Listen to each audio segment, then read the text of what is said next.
Welcome to Roaming Returns, a podcast about generating a passive income through investing so that you don't have to wait till retirement to live your passions. If you've ever beat yourself up for failing to achieve a goal, then this is for you. Not only is there a process that you need to do, but there's also a few key things that often get overlooked. And when you skip them, you can bet your sweet ass that you'll be in a world of pain and frustration. Or worse yet, you'll lose your motivation and give up, which is failing by default. No one wants these complications, so let's dig into what should go into goal setting so you can secure your finances and bring the life of your dreams into reality. You're such a pain in my butt. I have my moments. So we are back for the long-awaited goal-setting episode since welcome to the frozen tundra of Pennsylvania. Oh my God, Tim, shush. It is so cold. Yeah, it's supposed to be really cold for this next week, like single digits. This is nonsense. It's not going to be fun. Luckily, Tim bought a sauna blanket. I did. It's super nice. And I keep stealing it. She does. That's not super nice. All right, let's blast right into this. Okay, goal setting. It's super important, and that's all you need to know about it. Well, the whole reason we'll be back next week. The whole reason I wanted to do this was because a lot of people do the New Year's resolution thing, and then they end up quitting.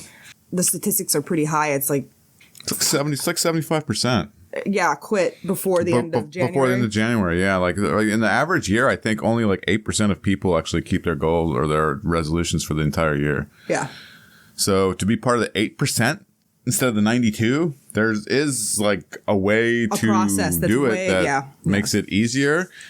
But and make sure you stick to it. The first question that I ask myself when I come up with goals is, what kind of pain am I willing to endure?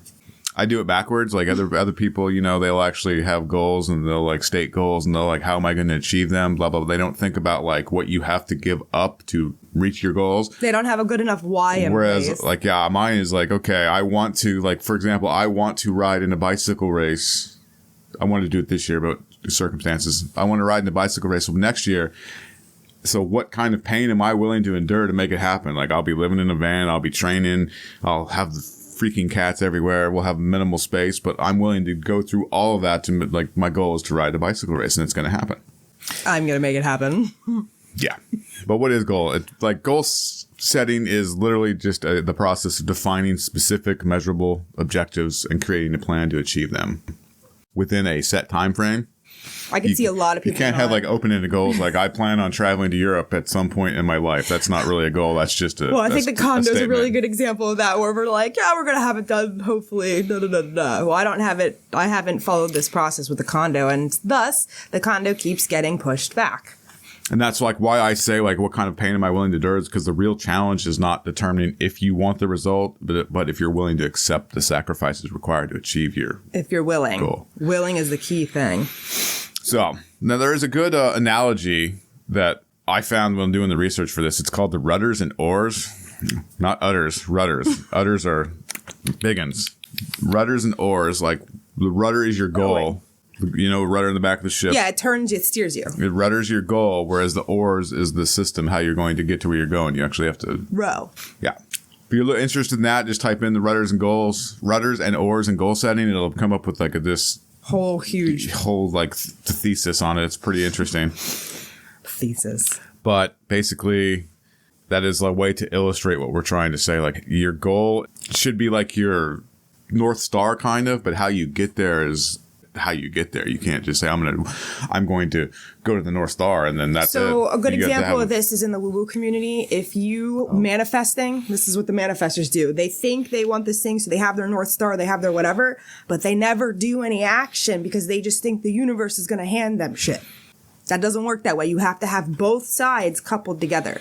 And a lot of people have a lot of the rowing component going in, the oar component, but they don't have an actual where they're going. So what they'll do is they'll move one direction and then they'll like move a different direction. They'll move a different direction. They'll move a different direction. They'll move a different direction. If you're not heading towards something, you're like all over the place and you end up. Seems like you'd be going in circles. Yeah, you basically be going in circles. You end up pretty much right where you're at. A one-armed man rowing in a boat. So you might as well not even bother.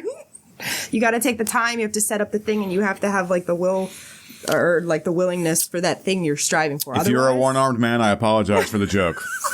Nemo! But yeah, like the rudder and oars is I actually nice really like that example. because you have to focus on both the vision and the action. Like Yes. And if you know you're the kind of person that lacks vision, get in with your friends, get in with some other people, like bounce ideas off, message us on like the YouTube video if you're up on here.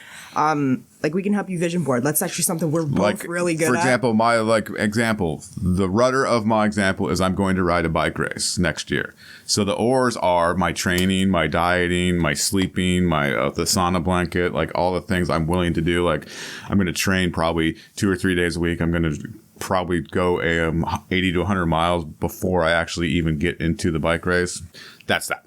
But that's just a cool analogy I found. So like what skills are required when it comes to goal setting? I believe it or not, there's actually skills involved in this. It's not something you can just like spit out. The good news is all the skills that I came up with, they can be learned and developed through practice. It's not something that you innately have to have. You can actually develop it like a muscle. The first is planning. I love planning. Planning, yeah, like you have to have a plan. That just seems simple enough. Yeah, because again, if you don't have a plan, if you don't have a map, where the hell are you going? Planning and organizational skills are integral to the goal achievement process. Like you have to plan. Through proper planning, we can prioritize and maintain focus. And focus is super important because if you don't have focus, then you're kind of doing what she was just saying, like rowing all over a lake without any specific. Like literally no rhyme or reason. You think you know, but then you're like, oh, what is my bigger goal? Your vision's too short, so you're just like. So that's one skill that you can actually develop is planning. You can seriously Google self-help planning, and like there's so much shit out there for planning. Oh, good to know. Second skill is self-motivation. Like when you're setting goals, it is from inside of you that you should be doing it, not from external factors. Like so, if this is, I think, what's hard for people because the school system and like the society system as a whole has a thing set up for you, so you don't have to make the plan and all the other stuff for you or motivate yourself for you. Because a lot of people, they either get overwhelmed, and that ties into that anxiety, overwhelm, analysis paralysis episode that we did, because people either overthink, so then they don't know how to clarify, or they aren't motivated. Oh, well, actually, that ties into the whole knowing why thing. So there's a lot of stuff that ties into this episode. The key adjective to me when it comes to self-motivation is desire. Like if you don't have the desire to achieve anything, then the attempts are going to fail because you're not. Yeah, so if you have issues with procrastination, motivation, and all that, either you have an apathy thing, which is health cause, like amino acid thing going on, or you don't actually have a reason that's big enough to get your butt off the couch, get your butt off the gaming system. You have to have a good enough why to motivate you to want to do it. So we never want for the self-motivation because we're both very motivated creatures. I am struggling with the condo, but it is because I no longer want to work on it. So I'm struggling with that. So this is a tough skill to actually learn. You're going to need to read out. See, I don't think it is though. If you're following something you want. If you have no idea what you want. Well, see, if you don't know what you want, there's your problem. And you lack desire. This is something that you a coach may be able to help you develop. For me, the condo isn't something I want anymore. I want to do all this other stuff, and because I can't do that without that first, it's been really hard, tricking my brain into wanting to do the condo to get to that point, and I'm trying to figure out why. I'm just saying, if you go back to how much are you willing to suffer? Like, if you don't have the desire, you're not going to want to suffer at all. Yeah, you will. Anytime a first negative hurdle shows up, you'll be like, I quit. And that's a sign that your why isn't right. Like when I tried quitting smoking for years and years and years, I never actually had the desire to quit smoking, so I never did it. If you don't quit, I'm never going to talk to you again. Yeah, that was the carrot. I was like, oh, I better quit this nasty shit. So quitting smoking probably was one of the hardest. I was just trying to get rid of you. I didn't think you'd do it because nobody else quit smoking. Quitting smoking was so much harder. Like eating better food and stopping drinking and exercising. Those were all easy. Quitting smoking, whatever's in the fucking cigarettes, just trigger something in your brain. Well, I cannot quit. I used to be an alcoholic, and I self-quit through I would focus on the pain of the thing I wanted to give up, and then I'd focus on the pleasure of when I was actually doing that. And it's there's the carrot and stick. Some people are carrot motivated, some people are stick motivated. I use both of them to get away and go towards the two opposites. So you're starting to see that the goal setting can actually is applicable to your normal life as well as your investing life. It's literally everything. But so you can just click and paste stuff into your investing goals. Third skill, time management. This is super important because we only have limited time. Yes, I mean, that's I struggle with this one. Common sense. I've actually read 8 books on time management, and I'm still here. Yeah. Yeah, it's Time management is about prioritizing stuff and then like basically having boundaries to not let stuff that's irrelevant to the goals. well, if we do Take not up our properly time. consider the time scale required to obtaining a goal, you'll fail. Just because like if you have a goal that's like 6 years down the road, that's not the probability is you're not going to achieve that goal that's 6 years down the road because it just has so much time between now and Well, 6 if you're years. if you're only focusing on that end goal and that's where the milestone and like breaking it down into pieces and then doing the small wins and celebrations along the way gets you in the direction. So it's like you need the longer vision, but you need the shorter vision and then time management of actually doing it. Otherwise, you give up on the super long goals. And I see that happen with a lot of people. And that was found in a study that the more time spent on the planning stage, the more likely that the people succeeded in their. It's probably why I always eventually Goal get setting. my stuff. Sometimes it just takes longer than I want. But So that's like that. So like time management actually is not just like what you're willing to do. You actually have to plan it out. Like the more the more thorough your plan, the higher probability you have of achieving. to me, that's kind of the same thing as the Oren rudder. Like you have to have the planning, thinking phase and then the action phase, because I know quite a few people who will act before they think and then they screw something up and then they get like destitute and all spazzed out and then they have to do it again. And some people aren't willing to do it again. And it's like, if you just spent a little more time in the planning phase, you could have avoided the pitfalls. That's something I extremely excel at. Although sometimes when it's a complicated thing, it's like I got so much stuff going on that I'm trying not to like whatever. And that's sometimes when I get stuck and then I'm like, I just have to take action, even if I have to overdo or redo a couple things or like waste a couple steps going back and forth. Like I just got to get moving. Now the next two are super important when it comes to goal setting. The first is flexibility. Like things are not going to go according to plan. I have You have that to in have the spades. ability to be flexible and change it up on the fly. And however you want to describe flexibility, like you have to be able to be flexible because if you're not, The brittle if you're- stick breaks. If you're rigid, you're doomed to fail. Yeah. And then the second one is like they call it self-regulation, but it's How is basically that not the same thing as self-motivation? Oh, I guess not. I guess you're right. It isn't.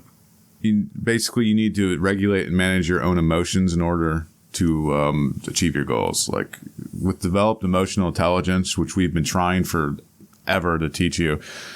Tim's really good at this. I'm still working on that because I have more like manic swings. With developed emotional intelligence comes the ability to efficiently consider and describe motivational goals, aims, and missions. Blah blah blah. That's a 2004 study. So the more emotional intelligence you have, the higher probability of actually achieving your goals. Yeah, because your emotions go on left field. Don't like Emotion, hijack you. like there are times and places for emotions, but people actually apply their emotions to the wrong circumstances, and it basically sabotages anything they're trying to do. That could be part of the condo. Because so part of the issue, I don't know if we talked about it on here, but every time I start one of the mini projects in here, I do it. And then I run into something that literally could not have been planned for, or it's more screwed up. Like when we took the bathroom floor out, it was just covered in mold. I had to cut the subfloor out, which was above the electric, and it was this whole thing that was super freaking pain in the ass. And I just was like so freaking annoyed that it just was not what I expected. I had like a mini emotional meltdown, and then like I stopped making progress for a while because I was so annoyed and pissed off. Because every single project in the condo has been like this, and I've been spoiled. I assume this is an expectation thing for me. I've been spoiled growing up because my dad always built new construction and my dad's super anal about like how things go. Here, this is obviously shoddy workmanship and it's like trying to fix the people who built this as screw ups along the whole way has just literally been grating on my motivation and focus and emotions and And she brought up the last skill you can learn is commitment and focus. If you're not committed to the goal or focused on the goal setting process, it won't work. yeah. And like I said, the commitment to the condo, it's like, So like those are the main skills that you can develop that I was able to come up with through all the reading. Like in this, there was an ass ton of reading in this because everybody has like an opinion on it. So like I basically went more scientific approach and I like looked at studies that they performed in the 80s, 90s, and 2000s and you came know, up with. Tim and his studies and stats. I do like data, not He's opinion. the data one. And I'm just like, does it work? Does it not work? Okay, so now that you know the skills, how exactly would you set goals? What would the process look like, right? Yeah, it's often described as a detached, unemotional process. But if you actually need it to be an emotional if you leave out process. the sense of emotion, you're not really going to succeed because And that's coming from Robot over here. if you do not if you set goals that do not represent ourselves, like whatever your emotions you don't have might be, motivation. we set ourselves up for less satisfying experiences, and the likelihood is you'll fail. Yeah, you'll have apathy. That's a like 1999 study. What's the point? What's the point? Okay, so the first way, goal setting is a tool to enhance well-being. What was I talking about? Oh, how to set goals. Okay. It's a tool to enhance well-being. Like everything in life, to me anyway, everything's a tool. Money's a tool, free time's a tool, eating's a tool, goal setting's a tool. Sleeping's a tool. Sleeping's like they're all tools To get you where you want to go. That's just how I view Money things. Money is a tool. Credit is a tool. Most of the time, people set goals because they think they will make them feel good in some way. But so much of the goal setting guides to fail to consider the emotional ramification of the goals we set. If you don't make them right. If you set, like, for example, a financial goal that requires you to work 80 hours per week. For like 8 years, that's not sustainable. Which is like what a lot of people are doing in the current especially when they're trying to pay their debts down, or they're trying to side hustle to get their emergency fund set up. You can do those for short terms of time, and that's actually good to do that hustle initially. But like that's when, if you look into the FIRE movement, the financial independence retire early thing, a lot of people, one of the biggest things that keeps people quit or like miserable during the whole process, and like you should not be miserable for extended years of your life. Well, like it's ultimately the goals fatigue. that are succeeded, and this has been proven through 40 years of research, the ultimate goal of the goal setting is happiness and well-being.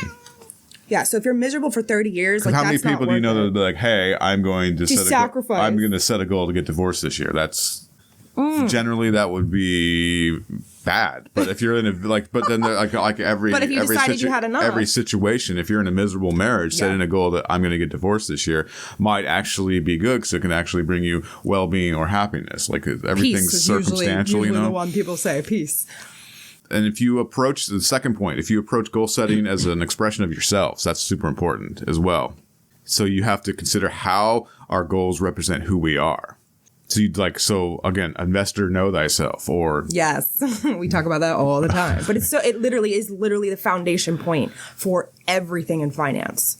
like You're missing that piece, that might be why you're struggling. The biggest example that the readings that I did came up with is there's like countless number of illustrations of people who climbed the corporate ladder to get to the very top, and they were miserable despite they achieved the goal they set out, but they were miserable because the goal they set out didn't actually represent who they were. That's exactly what I'm struggling with the condo.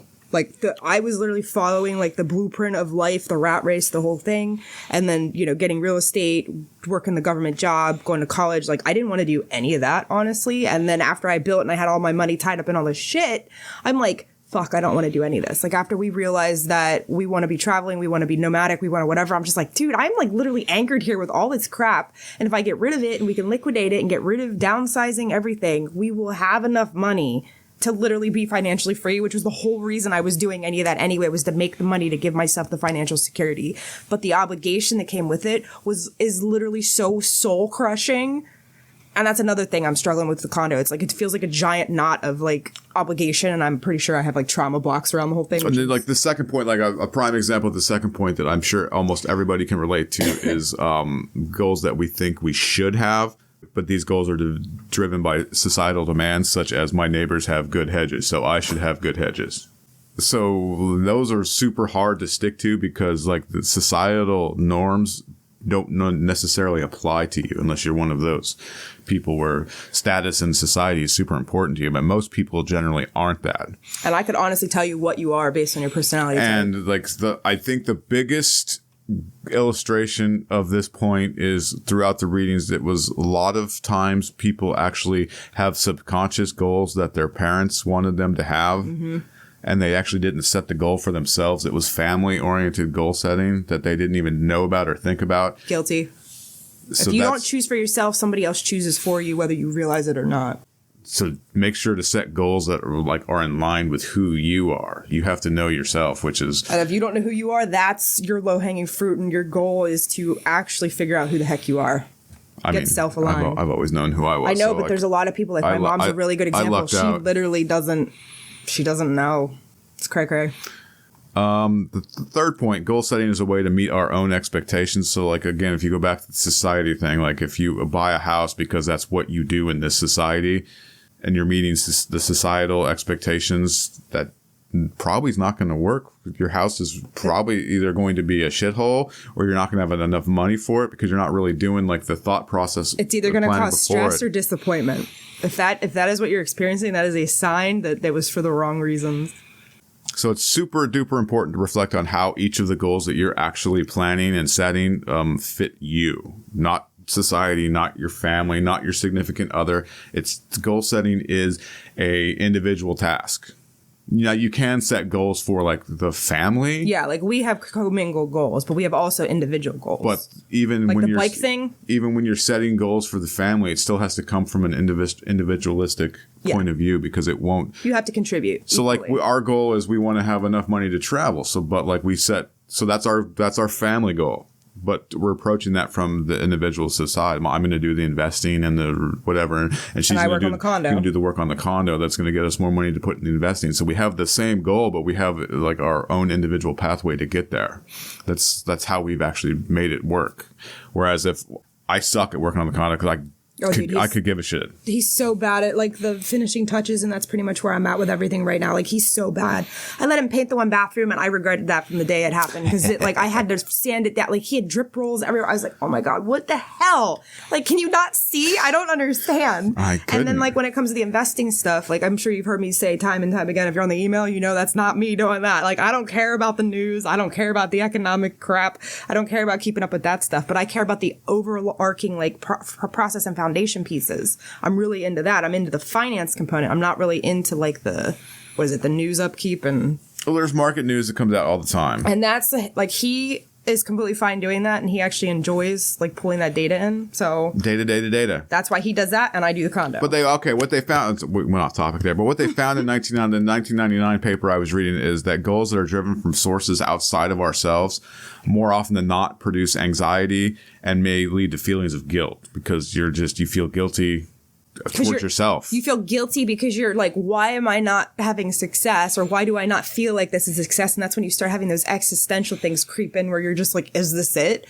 Or is this how I'm supposed to be feeling? No, that's a sign that you're freaking doing the wrong stuff. So like there's a few questions to ask yourself. So are the goals in alignment with what I know about myself? If you don't know yourself, that you should just stop listening and go know yourself. Yeah, go do that. Are my goals actually coming from me is a super important one. You literally have to think about this because there's a lot of things that subconsciously happen. Like I said, there's family pressures or I think the really big example is like pressures. If you're in a family of lawyers and you want to be like something else and you're really pressured to become a lawyer, like you should realize at some point that desire to be a lawyer might not actually be you. It's probably your parents like living vicariously. So like what we've come up with that section, that's the second section. So like how to set goals. Like, well, you have to know yourself and set goals from I don't want to say a selfish perspective because it sounds bad, but it needs to come from a selfish perspective. Self-focused perspective.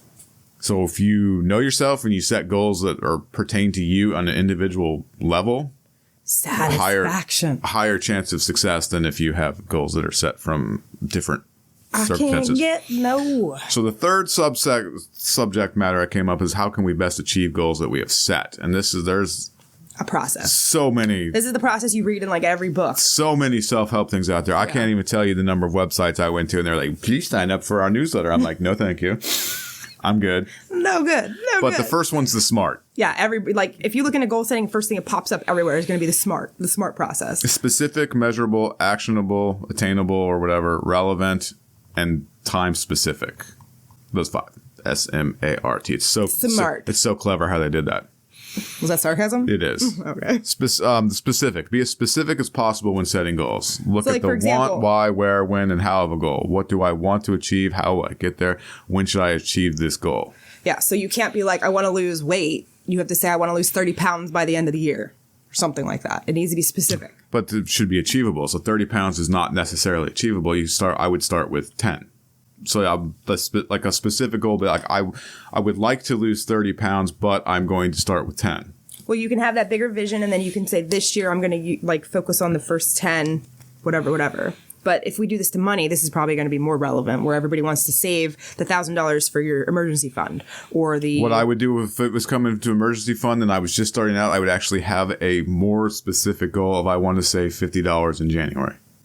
And then when January came around, if I saved $50, awesome, then I would set a February goal. I want to save $75 in February. But you have your longer goal as being the $1,000 by X date, and then you break it into your monthly. And that's where that measurable, you need to make it measurable, and you need to actually have it time oriented. I mean, it all plays in itself. It's not really, you kind of do this all together. Well, like what I found when I was reading this was like what I do really, really well, which I didn't even know about until I was reading this, is like when I set goals, they're not grandiose goals. It's literally like I want to have $50 saved by the end of January. It's a simple, specific, if you actually, make them, like I can achieve it goal. Yeah, if you make them small. I'm really, really good at that for whatever reason. That's why people get so addicted to to-do lists, or they'll like be writing on a to-do list and they'll add things to the to-do list they already did to check them off, because that's kind of like a win celebration. You need to have those mini micro like achievements to feel good, to boost the esteem. Because if you have it like a year is the first time you're going to be like, I succeeded or failed, you're going to set yourself up for like blown expectations, and then your self-esteem is going to take a hit, and then you're never going to try to set goals or achieve anything ever. And then you're going to be miserable and unhappy, and it's just bad. We changed what we were going to do as a background. Measurable is the second one. Have a goal that can be quantified. That's super, super duper important. Yeah, numbers. You can't have like an open-ended goal like I want to travel. Like I want to retire. Well, you don't have a number set in mind. We need something that's quantified. Yeah. Because it's easier to track your process. Like, you have to simplify this to the point where you can track your process on an hourly or daily or weekly basis, however you want to do it. And the thing with this, I know when I quit smoking, it was an hourly basis, just so you know. I'm not smoking a cigarette this hour. Wow, I did not know that. It was really difficult. Yeah. But you do need to have the numbers in place so that you can break it down into small steps, for sure. So that's the S and the M. The A is achievable / attainable. It's a goal we set need to be grounded in reality. Like, yeah, you can't, somebody's coming to save me. I want to be an Olympic athlete whenever you can't barely make it from the couch to the kitchen without breathing hard. That's not really attainable. You know how many years they put into doing that? And if you literally are the person who has like $400,000 in debt and you want to be a millionaire in like a year, I mean, there are ways if you get really aggressive, but like the chances of that, probably not, because the behavioral components are not dialed in. That's probably not achievable, attainable for said individual. SMA. R is relevant. Focus more intently on the subject of why. Is the goal something you actually want to achieve, or does it stem from external pressure? That's big. We've discussed that's that. Literally the foundation. So that's 4 of them. The 5th one is time specific. Create a clear yet achievable time scale. Deadlines maximize the reward versus time component. I fucking hate deadlines. Be explicit about the time span or deadline. For example, change end of summer to a specific date. So like we were saying, like I want to lose 30 pounds by the end of the year. I want to have the condo done by the end of March. Really, like the more time specific and attainable goal, but I want to lose 5 pounds by January 31st. See how that specific goal is more attainable, and like when you lose 5 or 7 pounds in January, you'll be like, hot damn, I'm the hot shit. I'm 2 pounds up from where I wanted to be. Woo! So that's the smart thing that they're like most of the gurus talk about. I came up with a few other things. Like I found that someone agrees with me. Write down your goals. Like, don't just think them, write them down. Actually, put pen to paper or writing, finger to keyboard. Yep. It may seem like an unnecessary additional task, but there's a super amount of value in actually writing it down. When you write down your goals, you actually will think carefully about the steps involved to get there. And the very act of writing something down improves recall. Well, and one of the things I was looking into this and before having a physical reminder of what you want to do. I was going to say, before Tim hijacked this and did it, because I was too slow, the vision board thing is huge. So it's like that encompasses your why and your goal all at once. And if you put it on your freaking wall where you see it all the time, you're going to hit both of these birds, one stone. You wrote it down, you imagified it, and then you're going to be seeing it on a regular basis. So it's like every time you're thinking about like not or spending that money on that coffee, you can look at your vision board and be like, do I really want this coffee or do I really want my goal? And be like, all right, it's going into like the savings jar. If you have it in a place, some people do it on like the screen of their background. You can go into like Pinterest and type in like money vision boards and stuff. The cat sauna. Yeah, you like that sauna. She's being crazy. That's really helpful. The next one is like we literally were just discussing. Like he put plan into action and review it regularly. Like so rather than saying I want to get a promotion, you break it down into in the next 4 weeks I will commit to taking on a project I haven't before to show the higher ups that I'm the shit. Well, I was actually interpreting this one kind of as like for the condo, if you have a really far out goal, you should like assess where you're at, because it's like you can make a trajectory and then realize you need to pivot a little bit to go this direction to stay aiming at that North Star point. Because if you get too far off track, then counter backing. So the reason I like the smaller goals actually is because you can review it more often. They're if you have like, easy. I want to lose 30 pounds in 2025, how often are you actually going to like review that? As opposed to if I want to lose 5 pounds in January, it's there. I don't know. That's just me. Another tip is to keep it specific and review your process Maybe often. that's my issue. I go too big. So you have, do you see like the last 3 were review your progress at some point in the sentence. Progress. Review your progress. But if you keep it specific, specificity, is that the word? Sure, works. It's super duper important. Like if you have a vague blanket statement, you're not going to be effective. Yeah, it's not going to happen. So that's why we said it, rather than I want to lose weight this year. That's like what the, Use the money examples. oh, I want to save money this year. Yeah, that's super vague. It's like, what does that mean? Like, does that mean I skip coffee one time? If you specifically say, I want to cut back my coffee expenditure from $550 to $250 in 2025, that's pretty specific. That is very specific. And then it's like if you come up with like skipping every other day, so you're not going cold turkey. And then like, so you have that specific goal, then you have like, how am I going to save the $300? How am I going to save it? Yeah. And so if you come up with, if I just cut out, okay, I'm going to skip Starbucks on Saturday. 2 cups this week, that'll save me $12 or whatever. I don't know how much I'll put a coffee maker in my office and And that's the biggest way. Like, seriously, like literally, like I've found like, for example, the sauna blanket. It seems ridiculous, but like it costs $90.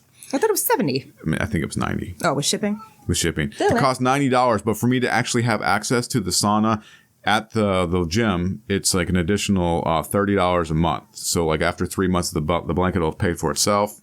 Plus, I don't have to waste gas or time. I literally can do whatever I'm doing, like on the computer, just in the blanket. Like it's so.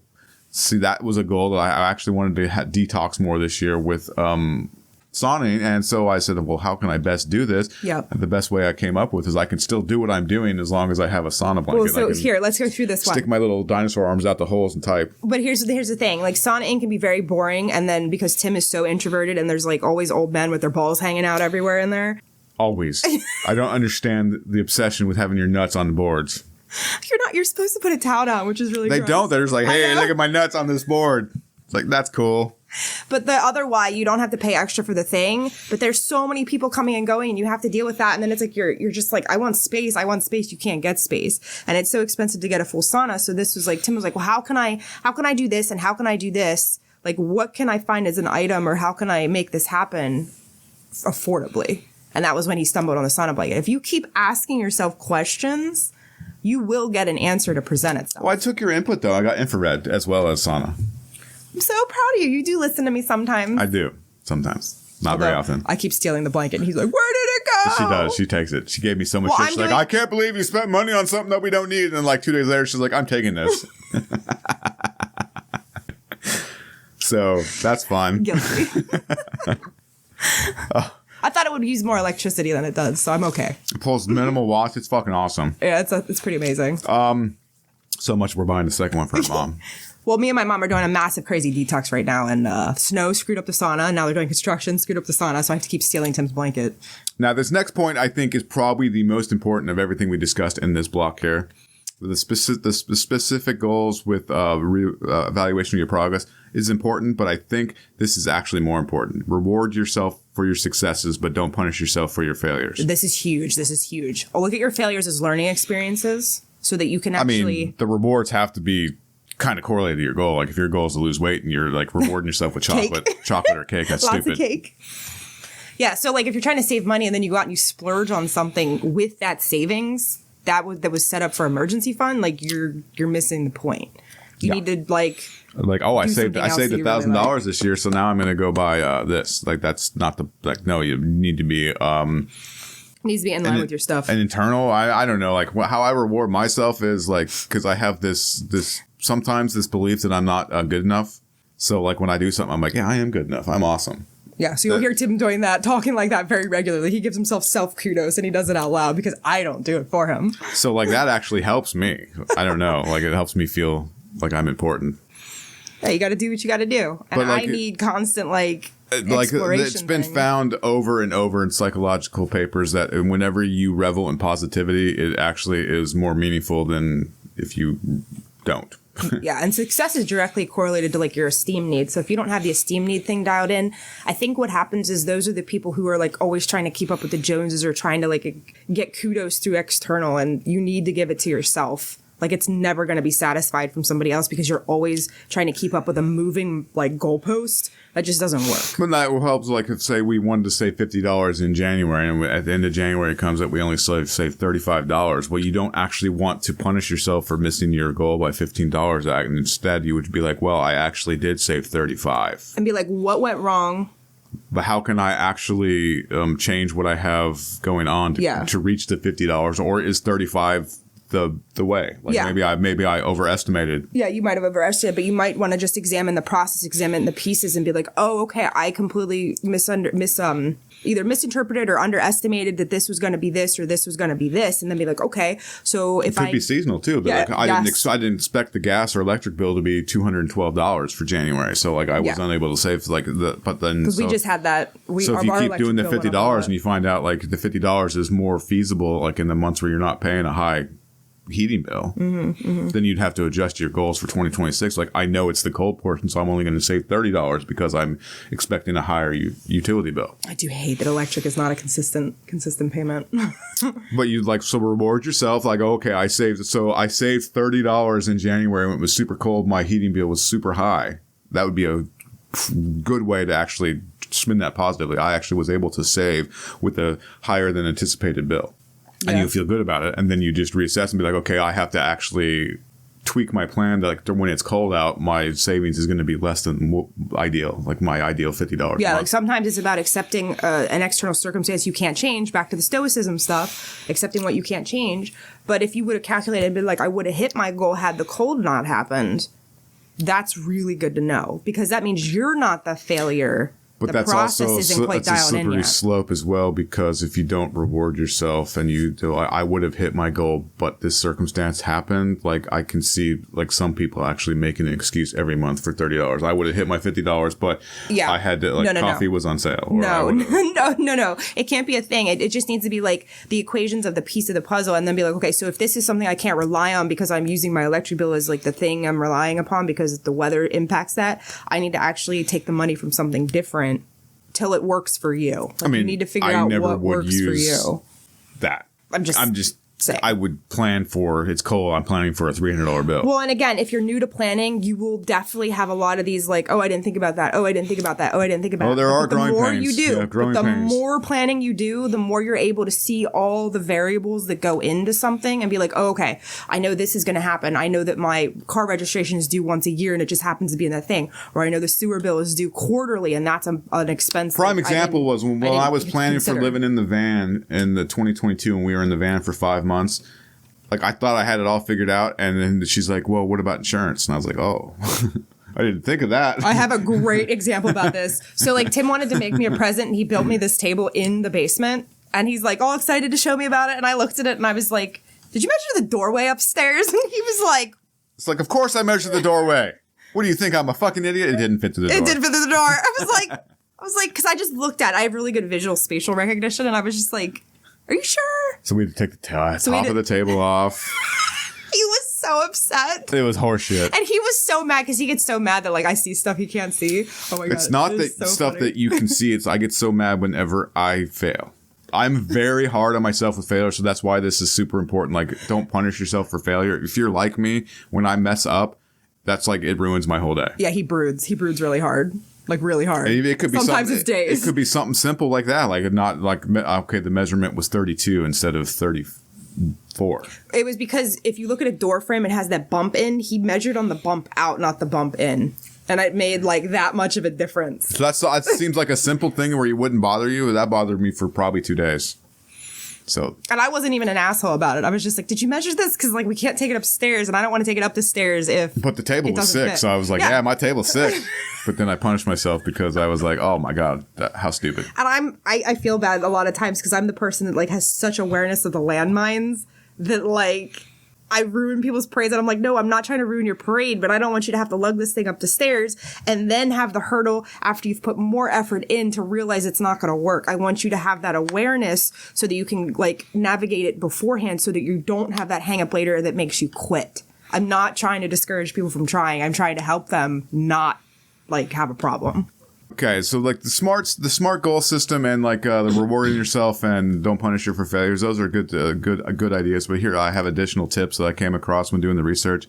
The first would be to prioritize your goal. If you have multiple goals, you have to actually decide which ones have the highest priority. So if you have like 4 or 5 things going on, you have to like rank them basically. Like, okay, the most important one is saving money this month. The second most important is investing money. The third most important is getting 8 hours of sleep, whatever the case may be. And I think a good example of this is like if you're paying off debt, you have to prioritize which debts take priority. Now, there was an interesting thing in the reading, like Warren Buffett had some dude write down 25 goals. And he said, okay, which ones are the most important? He said, label the 5 most important. So the guy labeled the 5 most important. He said, okay, now how would you approach this? And the guy said, well, I'm going to obviously put more attention into the top 5, but then I'll take whatever time I have left over and apply it to the bottom 20. And Warren Buffett said, no, that's the wrong way. You figured out the 5 that you need to address, and the other 20 you can ignore. Irrelevant. So here's something that I've read in a lot of the goal setting books. Priority was a Latin word that was never meant to be plural. Think about that. There is a priority. There is not more than a one priority. If you're prioritizing the priority, it is the one thing. That's why that one book, The One Thing, talks about the one thing.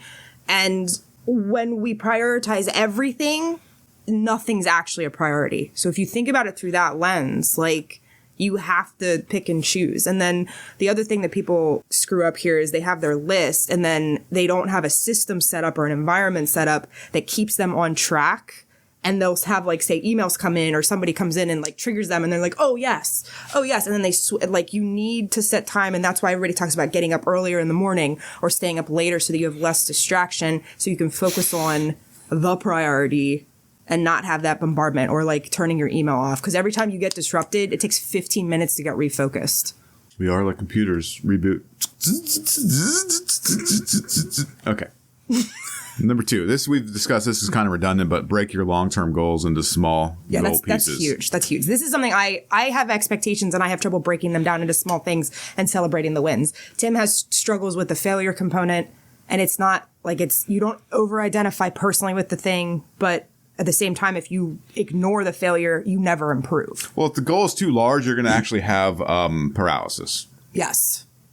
And that's honestly what I'm dealing with the condo right now. Like There's so much going on. It's just bound to happen. Like, you're going to get overwhelmed. You're going to have paralysis. So you have to break it into, like, for the condo, for example. Like, if she wants to repair the condo, well, we need to break it down into, I want to do room X. by room. I want to do X in the master bedroom. Yeah. By X date. That would be the better way to approach rather than I want to do the master bedroom. I'm trying to be efficient at the same time, and because I'm thinking about too much and I don't actually want to do this. It'd be one thing if I was like balls to the wall excited about it, but I'm not. So I have to actually default to a different process because I really don't actually want to be working on this. Get your tail on the way. Almost. But it does actually feed into the goal that I want. So it's like I do want the money from it. I just have to figure out how to get through the actual oring component. Oh. So, like, for example, I would usually wait to go to Home Depot until I had like a list of 10 things. But it's like if I need that one thing to make progress on that one room, I need to just go because it's not really that far away. If it was 4 hours away, that'd be a different story. But it's like literally 10 minutes up. So, like, well, that actually, like, when we're in New Mexico with my family, it's super easy to do stuff because everything's like 2 hours away. So you literally know what you're going for when you go because you don't want to drive the 4-hour round trip.